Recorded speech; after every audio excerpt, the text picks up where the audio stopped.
listening to Psych with Mike. For more episodes or to connect with the show with comments, ideas, or to be a guest, go to www.psychwithmike.com. Follow the show on Twitter @PsychWithMike or like the Facebook page @PsychWithMike. Now, here's Psych with Mike. Welcome back into the Psych with Mike library. This is Dr. Michael Mahan, and I am here with Mr. Brett Newcomb. Yes, I'm here too. How are you? You're always here. I'm always here. Yeah, we're always together. Okay. So that's because we have a good relationship. How did we manage that? When I first met you, I didn't like you. And actually, that's been an experience I think is a fairly common one for you. That when people first meet me, they don't like me? Right.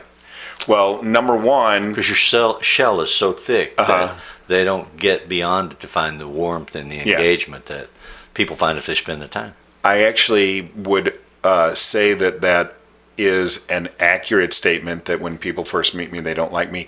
But I did not know that about you. I thought you loved me when you first met me. No. I thought you were irritating, arrogant, self-absorbed, and busy fighting with all the other students in the class. So what's not to like? That's funny. And so when did you decide that was not a fair or valid assessment?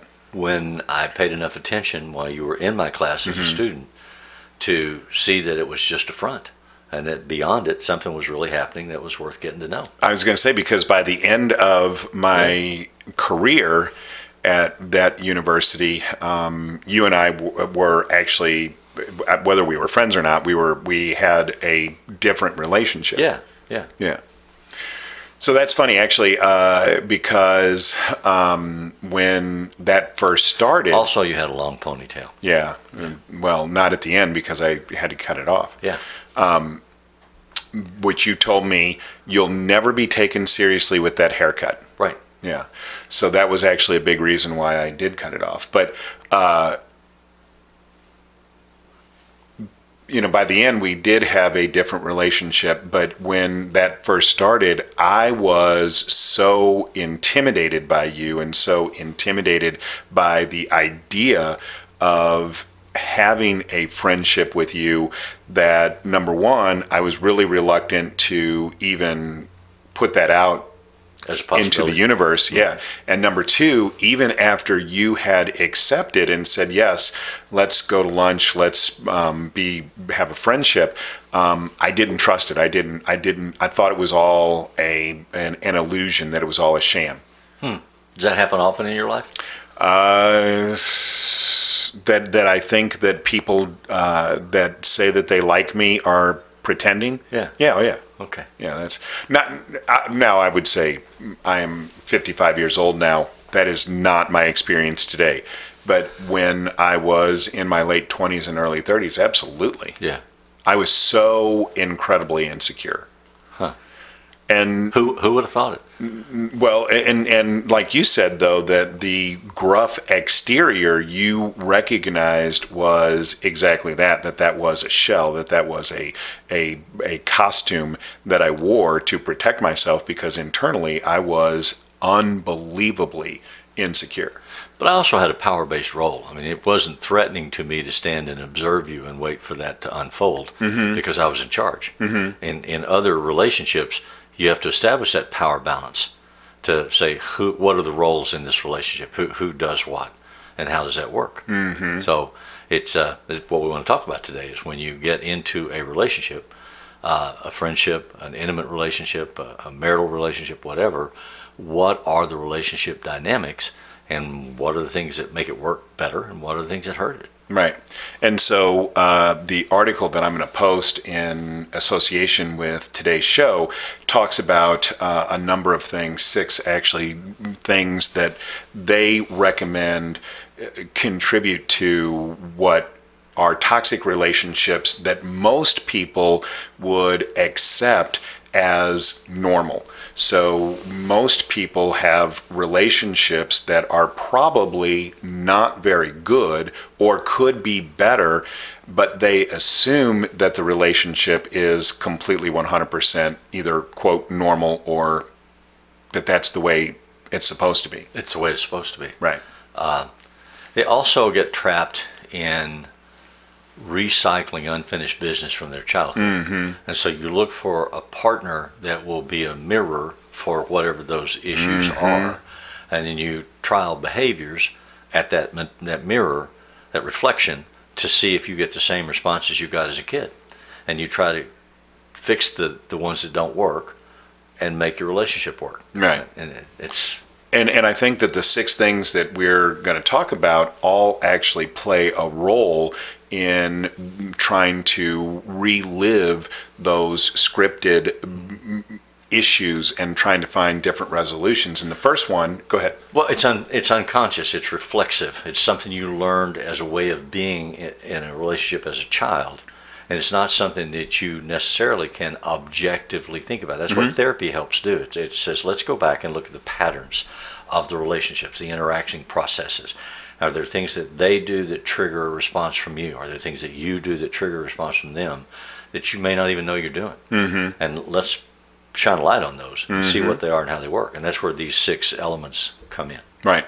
So the first one is that most people, most couples, even friendships, that the participants are keeping score. Somehow, either consciously or unconsciously, there's an expectation of quid pro quo. I'm going to do something good for you if you do something good for me.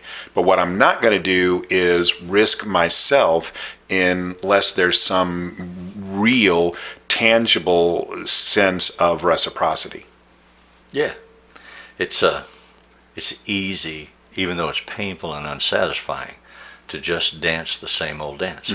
Go to the same old corner. It's like in a boxing match when they say, go to a neutral corner. You know, you knock somebody down, then you go back and stand in a neutral corner, as they say, re-engage, and then you come back and you start hitting them again. A lot of relationships follow that pattern, and they last for years and maybe a lifetime. And, you know, one of the things that I challenge people to do when I'm working with couples is to think about what would happen if you just did nice things for your partner with no expectation of reward or compensation. You might be less human. I think human beings work that way. We always calculate a potential payoff. We are always hoping for the reward and trying to get it, to provide a stimulus that will give us that payoff. No, and I agree with that 100%, because I've always said that everybody's selfish. Even Mother Teresa did what she did for the perception that there was some reward. And I don't think that's wrong. I think we have to recalibrate what we perceive the reward to be, right? So if we're keeping the scorecard, it's because there's some expectational reward that we're not getting. But the truth is, if you did nice things for your partner without any expectation of reward, I guarantee you would have a better relationship.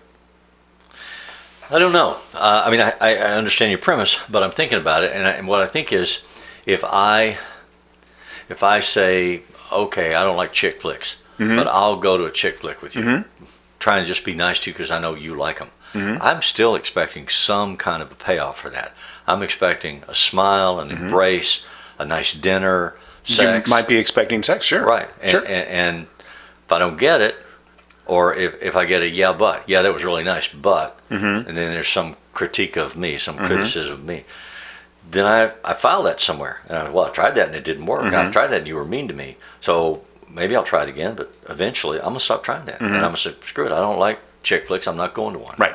Well, now, to me, this is what I would argue is in my mind the difference there. Sure. So eventually, yes, I think that if you don't get some kind of recognizable reward, that you have the right to draw a boundary. If you don't like chick flicks, then and you never ever get anything positive in return for going to chick flicks, then it may be okay for you to say, not in a jerky way, but as an appropriate boundary, to say, that's not something that I enjoy and I'm not going to expose myself to that.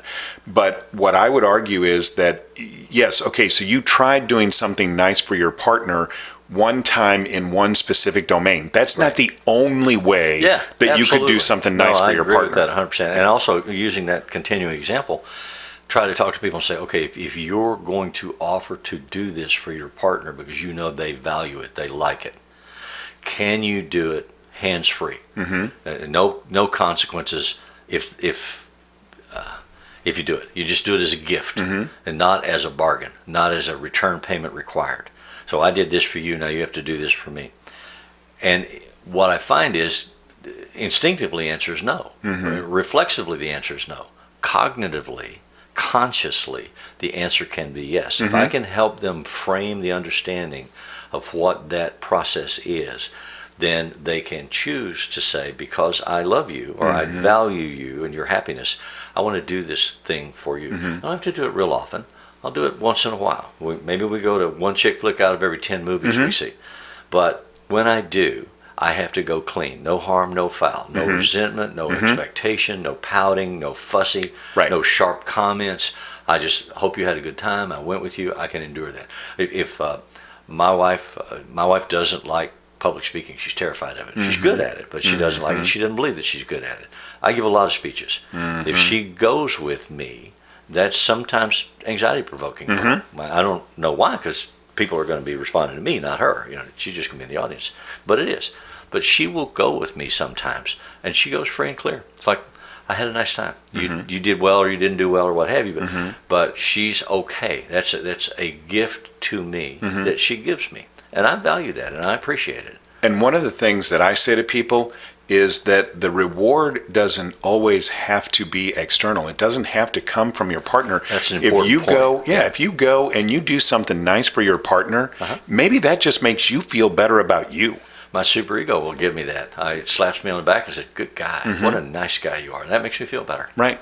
So, this idea of not keeping a scorecard, I think, can be really, really beneficial. Then the second thing on the list is, dropping hints or other passive-aggressive behaviors. And this is something that I see when I do therapy with couples all the time. And people will engage in this kind of behavior. And I genuinely believe that they don't know that they're doing it. I'm smiling, and no one can see it, but I'm smiling because I'm thinking my first wife and my oldest son used to pretty aggressively say to me that I was very passive aggressive. I denied it. I said, no way. You have your own agendas. You're just trying to be manipulative. They are both right, and they were both right. I couldn't hear it. And yet it was very real. And they made me know that it was real because they kept raising the cost of my being passive-aggressive. And ultimately, it cost me those relationships. Right. So at that point, when it cost so much, I had to learn that I was passive-aggressive and how not to be. Right. And that's a great point, is that oftentimes this dance of passive-aggressiveness is rewarded by the other partner in whatever relationship it is, whether it's a friendship or a committed relationship. And so you have to be able to break that cycle, you have to take yourself out of that dance of the reward and the pressure that then the other person is going to put on you to snap back into that old behavior. If you start changing who you are, you've thrown the system out of homeostasis, out of balance. So there was a book that we read years and years ago that used to be very popular, and now I think it's out of print. It's called Games People Play by Eric Berne. Yeah. And transactional analysis. Yeah, and there was an example that he used about I think the game was called Gotcha, but the woman would be accused of being frigid and non-responsive for sexual affections, and she would say, well, it's because you don't know how to do what you're doing, and you never pay attention to me. It's not for me. You're not trying to make me feel good. You just want what you want, and that's off-putting to me. And so the therapist would negotiate a contract. You won't make any moves towards her until she invites you, until she signals that she's ready. So couple would agree. And then the woman would start over a period of time to be more seductive, to dress more sexily, to purr and flirt a little bit, until the guy makes a move on her, and then she's got a gotcha. Yeah. See, you did it again. Right. I didn't invite you. Right. Yeah. And so that's a repetitive cycle. If you can find a place to stand and help the couple find a place to stand where they can look at that pattern and objectively see those behaviors, then they can say, oh my gosh, that's visible. I mean, and that's what happened to me. I couldn't do that until the cost was so massive that it broke through my denial and defensive. I would say to you now, I'm maybe the least passive aggressive person you know. I'm pretty direct. I'm pretty able to say, yes, no, I don't like that, I want that. But I didn't used to be. And that passive aggression oftentimes is very inexorably connected to the first point that we were talking about keeping the scorecard. Because what people will say is, well, I did this for you, but then you didn't do anything for me. And so then that just perpetuates the whole cycle, and it continues because neither partner is willing to extricate themselves from it long enough to have there be a difference in the dynamic. So then you get into blaming your partner for your emotions. Yes. And so I project onto you that you are responsible for the way I feel. Right. And the choices and behaviors that you manifest impact me and make me feel what I feel. Yes. I don't have any ownership for that. And that is a great segue into the third point, which is holding the relationship hostage. When that kind of that thing happens, when you start blaming your partner for how you feel, a lot of times what ends up happening is that then people come to the conclusion, well, we should just end the relationship. Right. We can't. And maybe they should. Well, maybe. And there are times, I mean, certainly, there are obviously times where ending the relationship is potentially the right and even healthy thing to do. But most of the time, people say that as an existential threat, trying to get the other person to give them what they're asking for. Yeah, exactly. Yeah. Right. Rather than saying, what I need for you to do is to come over here and hold me gently just for a few minutes because I'm feeling insecure. What they say is, well, let's just get divorced. Right. Yeah. Yeah. And then what ends up happening is that the other partner responds to that defensively, which is passive aggression, and then you're holding the scorecard, and the whole thing just continues to repeat itself over and over again because nobody is willing to take a chance. You know, I will admit this readily. I would admit this if my wife were in this room. I have not been a very good partner. There's no question in my mind that I have been an excellent father. I have not been a good husband. There's no question. Okay. A lot of that is because of the way that I was raised. I'm not trying to put any excuses on it, but I am comfortable enough in my relationship today with my wife to be able to say, I recognize that I have not been. But in the last several years, I have tried to be different.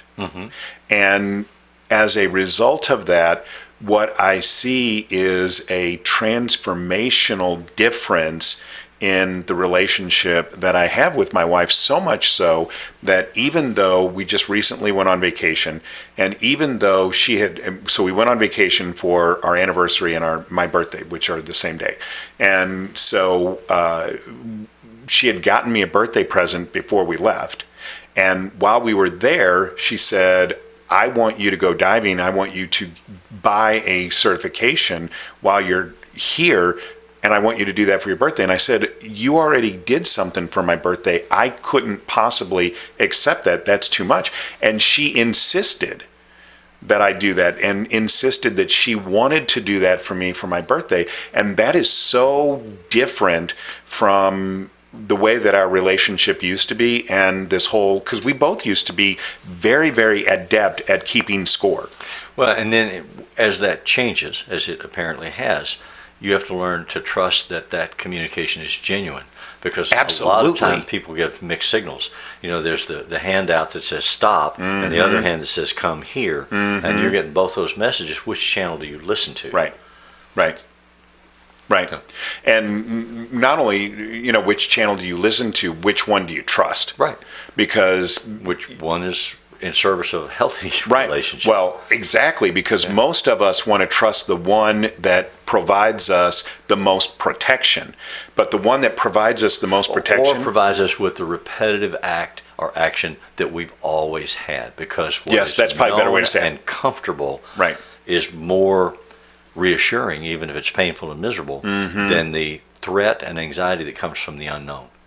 So if you can grow enough to be comfortable in your own skin, then you say, whichever way this goes, I can handle it. Honestly, and process it honestly and objectively.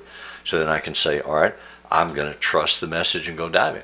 If I go diving and then she's pouting all night Right, because and you then- left her yes. alone, then she gave you a dishonest message. Right.